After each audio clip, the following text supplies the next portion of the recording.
So welcome back. Something a little bit different today. So it's a very cold.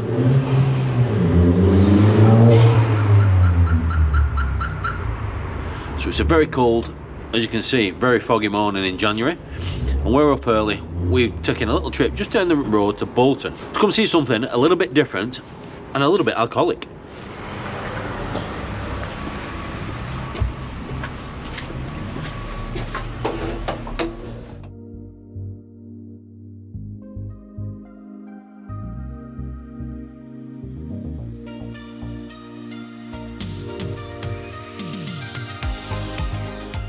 You may have seen on the sign as we walked through the door, we are at Lancashire Mead Company.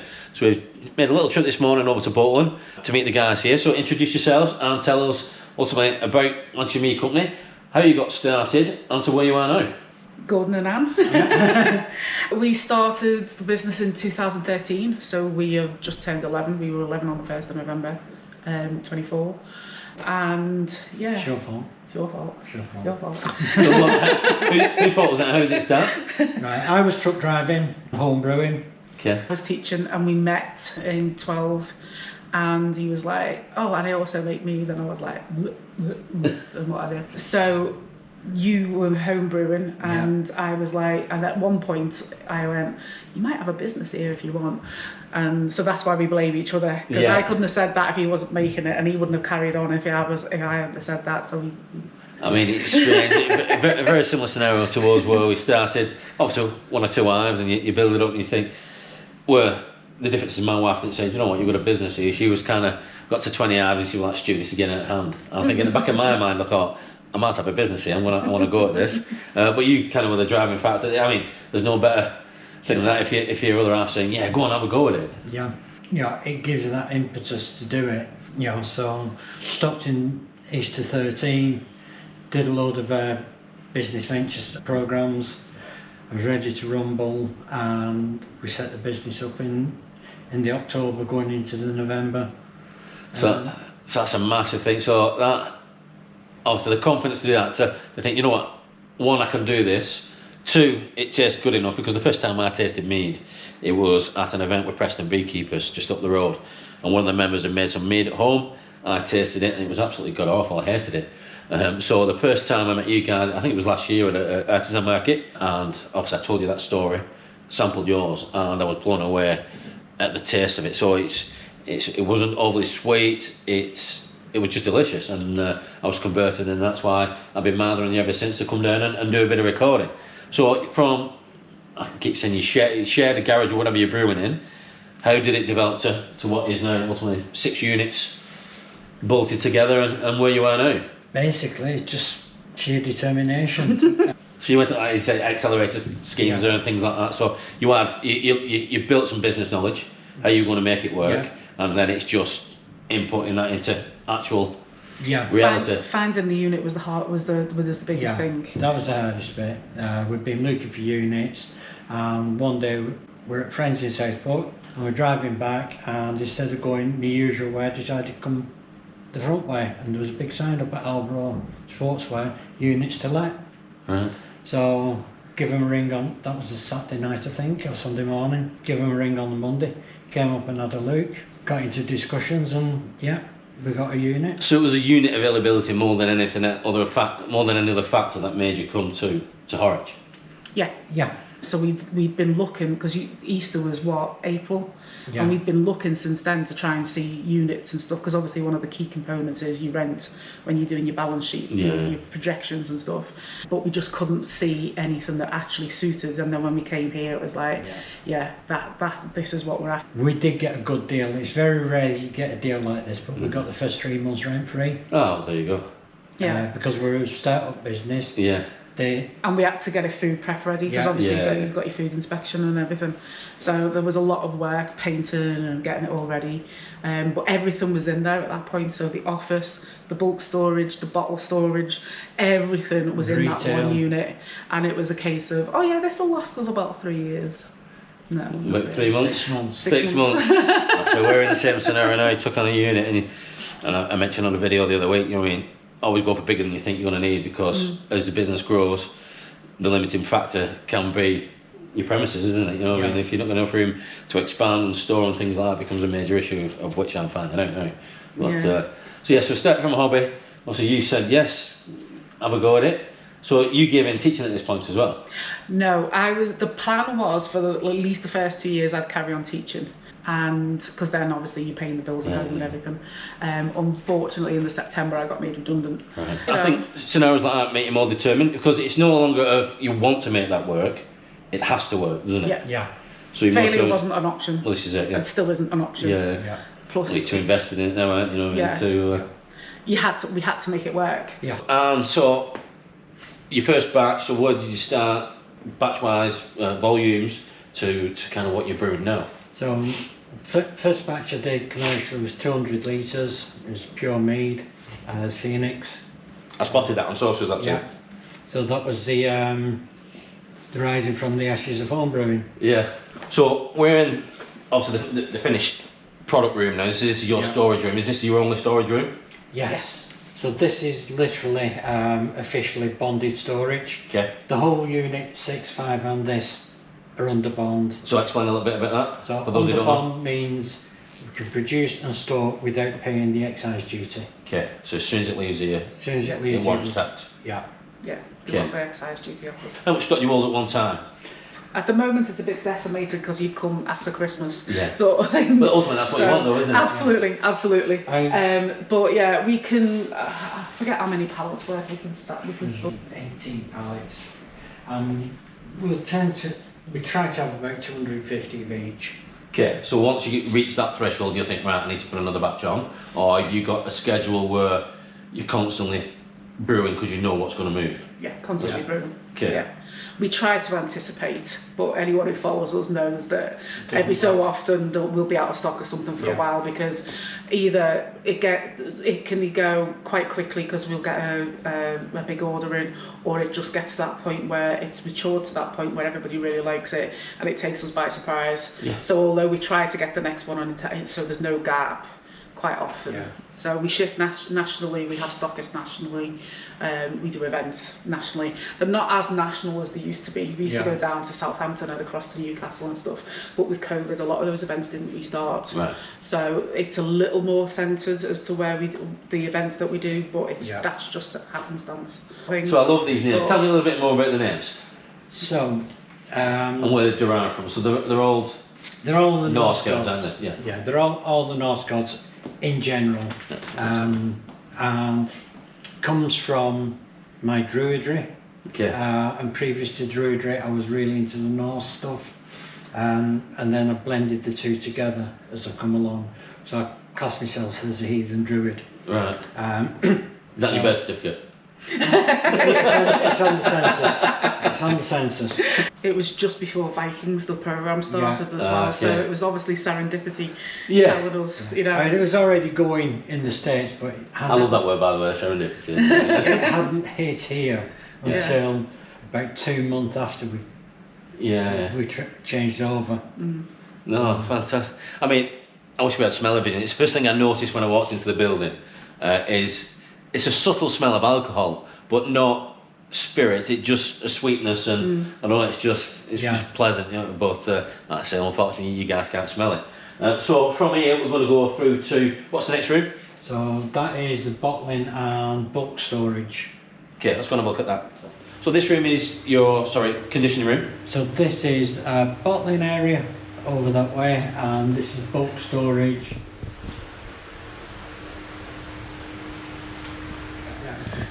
So that's the bottling area. Currently bottling Vikings blood in there. This is our bulk storage. Basically all our empty vessels. So I've got 7 IBCs there. I've got X number of 200 litres. I think it's 22, 24 now. We started with 2. Okay. Yeah. 200s. One was blue, so we weren't allowed to use that. So I take it you make all the little dollies as well for the. You buy those in, so everything's on dollies, so it's easy to move around. Yeah. Obviously, some borrowed from supermarkets. We'll cut that out. We started with them as well, didn't you? Because you had them from a previous job. So the product that's in these now, this is just aging. Yeah. Some are aging, especially the three Norns, the aged meads, obviously, but the others are just like sitting, waiting to be bottled. Okay. That's the sour A sour mead. that we're trying to We are. work on. We've got a couple of limited editions that we're trying to work on in the background, Okay. sort of thing. So yeah, a sour. Because mead's sour, really well. I do like my, well, all the people call them flowery beers. So your like New England IPAs and things like that. Yeah. Obviously, the massive trend now in sour beers. Not for me. I did like sour sweets as a kid, but my wife likes them. So you're having a little play with that, are you? Yeah. And fruit flavours or anything like that, because that's another trend as well with brewing. Yeah. We use fruit within Vikings Blood, blackcurrant, blackberry, and blueberry. We do a chili and lime. We do Freya and a gear of it's got orange in. And Tia. And Do elderberry.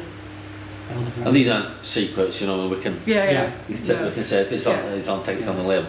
So, how long would you normally age, or will some go straight to bottle? And if you're aging them, is there a? It tends to be 3 to 6 months age in them, and then we're going to what we class as our age ones: 1 year old, 3 year old, 5 year old, 7 and 9. So that's the way I thought we're going. Still got 2 barrels. So what's the oldest one now? So currently it'll be 7-year-old in June. And are you never tempted? Just or do you have to periodically check it and sample it and Yeah. just see where it's going really? Yeah. I mean, especially when it gets to the 7-year-old, it's a case of, is it going to last a 9-year-old? Or are you going to end up with vinegar? Yeah. So Because we've never done it. Yeah. So you're pushing the boundaries of it. And what size batch is that? Started off at 1,000 litres. Okay. So I had a 1-year-old, 3-year-old, 5-year-old, 7-year-old, and 9-year-old. So you've been taking from it. Yeah. So 200 litre batches get released. 200 litres at a time every 2 years. So it's not like you're potentially going to waste 1,000 litres. You've been taken away from it. Oh, so the experiment isn't that much of a risk. Then, you know, it's just like a little play with it. It's still a risk. And is that the only one, or have you got litres. others backed up? Waiting to go just in case it's so. If it turns out amazing, you can replicate that. You've already got them. Well, as much as you can replicate in terms of making mead. But Yeah. What I want to be doing is just using the different honeys that are available from all over the world. Never mind locally. Yeah. So I've got locally. I've got some from Stockport, Cheshire. Well, it's the beauty of this, because you can be selective. You can say, right, I want this from this area, but there are amazing honeys from all over the world. Yeah. So why not try and get that into a bottle? You mean all those different flavours and. But you know yourself that we only produce about 10% of the honey we consume. Yeah, absolutely. You know, so with the best will in the world, we can't just use UK honey. Yeah. And when we can get it, we can only get it in such small amounts. Yeah. So from a commercial sense, it doesn't make sense. No. But we've got some here at the moment. I think we've got 3 batches of local honey at the minute on ferment. But commercially, we do have to use imported honey. Yeah. And for us, it's about the quality. The certificates, the import people, etc. It's the quality. We're not after the price, we're after the quality. So it's always, everything we do is quality, because there's enough out there that... It's like everywhere, it's the underdog of the drinks world. I've tried mead and I don't like it. Yeah. You give me samples of several of your meads and I was just blown away. Like I said, one, of the quality of it and how palatable it was, but the different flavours within those different meads from the honeys. Yeah. And from that day you converted it, to be honest. I just thought it was this horrible sweet, slightly alcoholic drink, you know, and I haven't got a massively sweet tooth, and that's one thing I found with yours, and not overly sweet, are they? No, and then the biggest reason why I like it is it reminds me of the conversation we had when we first met, because I said exactly the same to him, because he's like, I'm like, what do you do? I'm a truck driver, and I also make mead. I was like, because I'd had it at the medieval night, and it was in these jugs, and it was, like you say, sweet, nasty, not interested. You like mine? I was like, no, actually. So would you pick up mine? Come back to my shed. Let me try my mead. Drink my nectar. Enough said. I don't want to know the rest. But the it's every time on the stall though, no matter we've been doing this 11 years, the number of events we do in a year, and every time this conversation's replicated on the stall time and time again, because there's so much out there that isn't great. And I guess that's it's converted people, making people aware this is how mead should be. This is the proper drink you should be consuming, not the people are playing in the kitchen in a little demijohn and things like that, I suppose. So let's have a quick look at the bottling plant then. Okay. So we're in the bottling area. So I'll just talk us through this. So we check them as they come in. They go into a black tray, which are over there, 25 at a time, into here. So that washes the outside, does a wash, a sanitizer, cleansing wash, and then a 100-degree wash. I love the fact that, obviously completely by chance, but your bottles fit perfectly in ultimately salad trays, aren't they? Yeah. For supermarkets. Yeah, absolutely. I mean, that could not be better. So obviously we've pre-washed with the drip drying, so they'll drip dry overnight, will they? Or, and then you come to the obviously to the bottling part. Yeah. The filling, sorry. Yeah. So this is a vacuum filler. Yep. 2.5 grams worth of equipment just in itself, never mind the filtration. So 4 heads, and literally it can fly out. Okay. We tend to run it on its lowest because otherwise it froths up. Okay. We stuck with a vacuum filler because if there's any issues with the bottle, so at the beginning of the bottle, this process, he showed you that he checks the bottles. However, sometimes even though they get to this stage, they can still have defect. Yeah, Chip. So it'll chip as you take it out. Sometimes you see it, you hear it, sometimes you don't, but it's these top corners, and if you get something that you really can't see, and sometimes we're there for ages, aren't we, trying to find it, but if you put it on the machine it won't fill, because it can't create the vacuum. Okay. And that's why we stuck with a vacuum filler and not a... Just a fail-safe really, isn't it? Yeah. It's another step in the quality control. Next we're on to the obviously the capper. And here the caps go through the bottle washer as well. Yep. Because obviously manufacturing dust, etc. Yeah. And then literally cap goes in, it comes to me here, or him, whoever's bottling, and then we put the plastic shrink cap on. Yes. And then you stick it in here and it heats it up, seals it, tamper proof everything, and then it gets stacked there for labelling. Yeah. Obviously automatic labels. Flatbed labelers. So literally it goes, this is that dodgy bottle with the crack out of it. So literally you put the back label on, you have a batch label that goes on the bottom, and you put the label on, and then it goes in the box. How tricky is that? So, and once you've done it a few times, obviously you get the rhythm, and it goes a lot quicker than that. So how many bottles are you, obviously between you, doing an hour? From that stage to that stage, we can do about, 5 trays, 125? With this, what's left, hopefully I'll be able to then put it into 200. Okay. So You'll just drop it down in size. Yeah. Because what we're trying not to do is get the air in there, because obviously Oxidisation, yeah. You want a level of it for flavour, but you don't want it... Tasting a cardboard. Yeah, exactly. It's something that... Cardboard mead, that could be a new limited edition. It's something that I've not had up to now. Cardboard or Cardboard. oxidisation? Yeah. Yeah. And you're going to show us the process now, aren't you?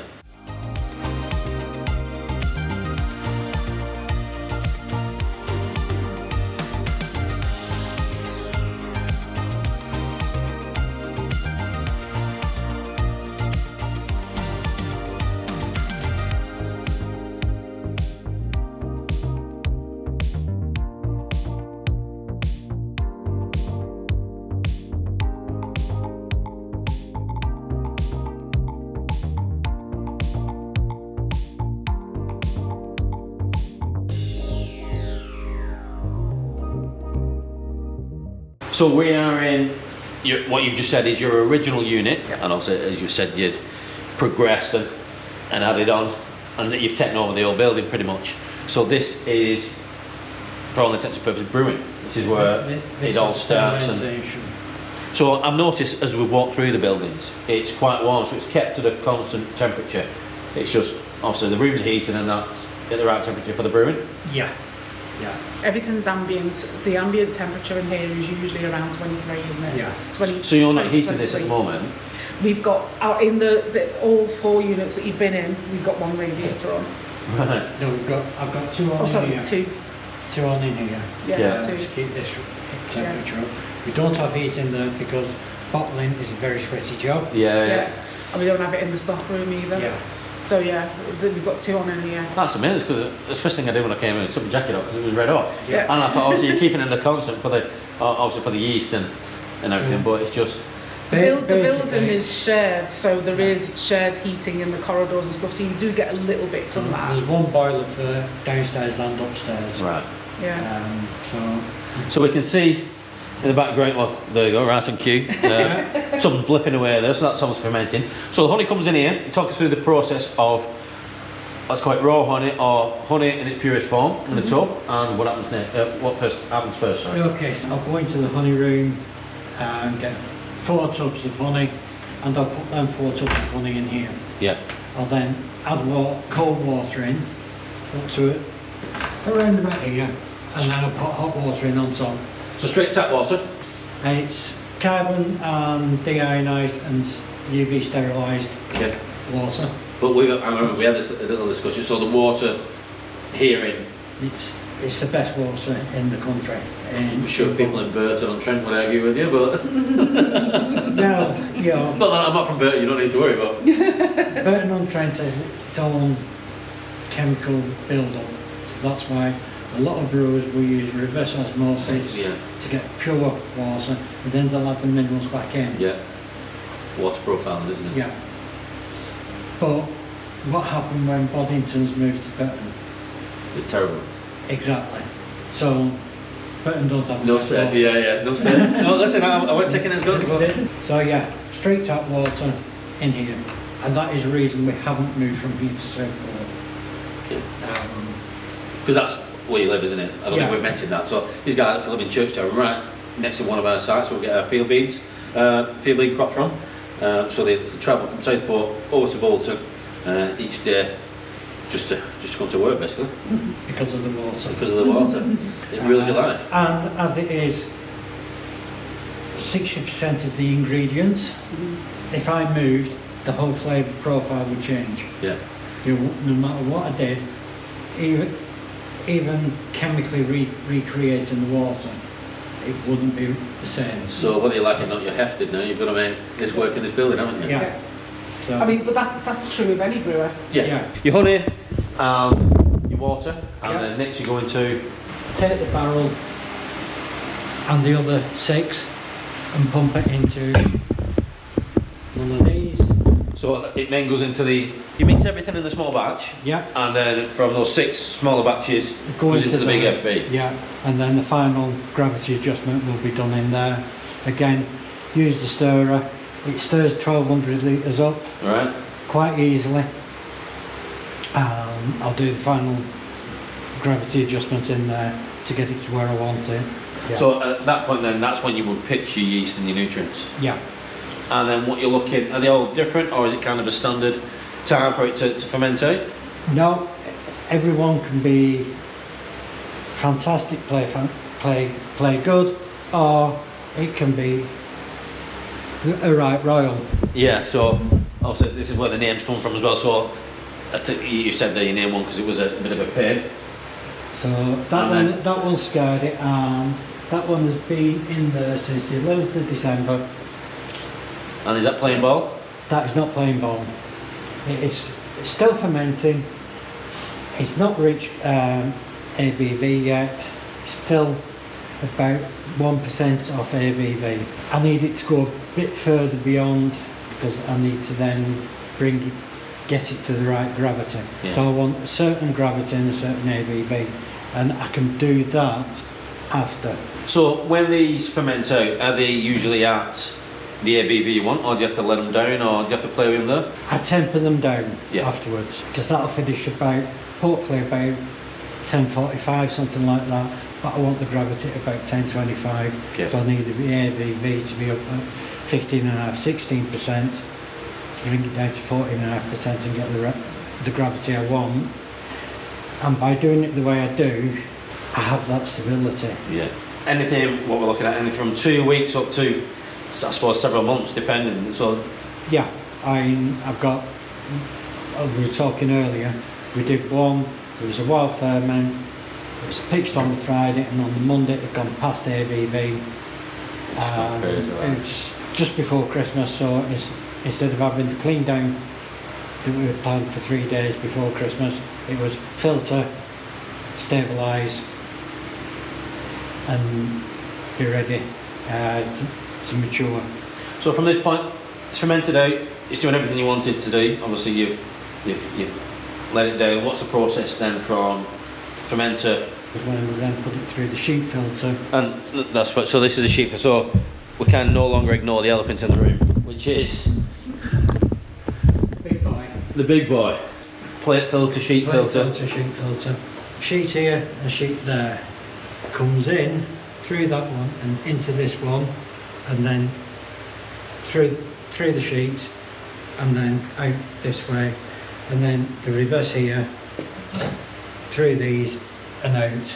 So we'll do 0.5 sheets here, 0.2 sheets here, and we can guarantee it's pretty much sterile. So you're looking to take out obviously the yeast bed and any, Yeah. should we call them floaters? Yeah. Within there. Yeah. So what would a home brewer use? Home brewer, would you? Would they just try and soften it out and you just like a lump, a little bit of? Yeah, a home brewer, working with the same ethos I have of not using anything, will use time as the main constituent. So hopefully drops bright. You'll rack off, you'll let it settle, you'll rack off, you'll let it settle. Then you do a final racking, and hopefully you won't have any sediment left in there. So you said before this actually came from the whiskey industry, didn't it? Yeah, so this came from Grant's whiskey. Grant's whiskey.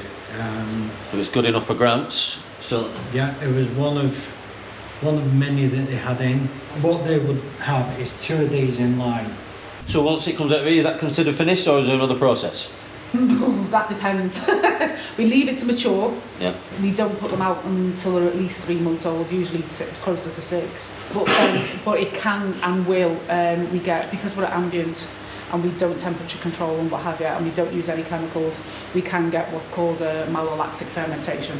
So it's the process of changing one acid into another. Yeah. But it makes it go cloudy and then does produce a sediment. It's part of the reason why red wine's in a dark bottle, Yeah. and white wine isn't. But you get that, and that gives it a much more mature flavour. It gives us that kind of butteriness. You actually buy it and add it to Chardonnay to give it that butteriness. Yeah. In the winemaking process. We get it for free, but it means that we have to hold on to it before we bottle it and everything, because otherwise it will do it in the bottle. Yeah. And the problem we have is a lot of people see it cloudy and it's bad, it's gone off. It hasn't, it's just doing its thing. I've got some slow gin at home that's done that. Yeah. And it's better Homemade, for it. yeah. It's absolutely better for it. So we hold on to it for that, and once it's done that, we will filter it again. But by that point, what we're doing is we're putting it through the smaller filter, the 20 by 20 filter. And then from that point the process starts, and what we've just shown obviously into the bottling and then to the end room for the storage. Yeah. Fantastic. So if somebody wanted to buy your mead, where would they find it? So obviously www.lancashiremeadcompany.co.uk, and on there you will find the events that we attend, and also the stockists that have our mead up and down the country. So you can get it direct from us, or you can get it from one of the stockists in your area. So hopefully that's given a few people who thought about brewing mead an idea and an insight into it, and those, if you are brewing, an insight into the commercial, obviously do it on big scale, and if you're just into mead alone, you've had a little insight into the Lancashire Mead Company. Thank you very much, that's been excellent. It's certainly opened my eyes, and again from that little taste of nasty mead to obviously the full process. And what I say, I have tasted it, and I can confirm it's amazing. It converted me. So thank you very much for giving up your time. Yeah, no problem. And it's been great. Thanks a lot. Okay.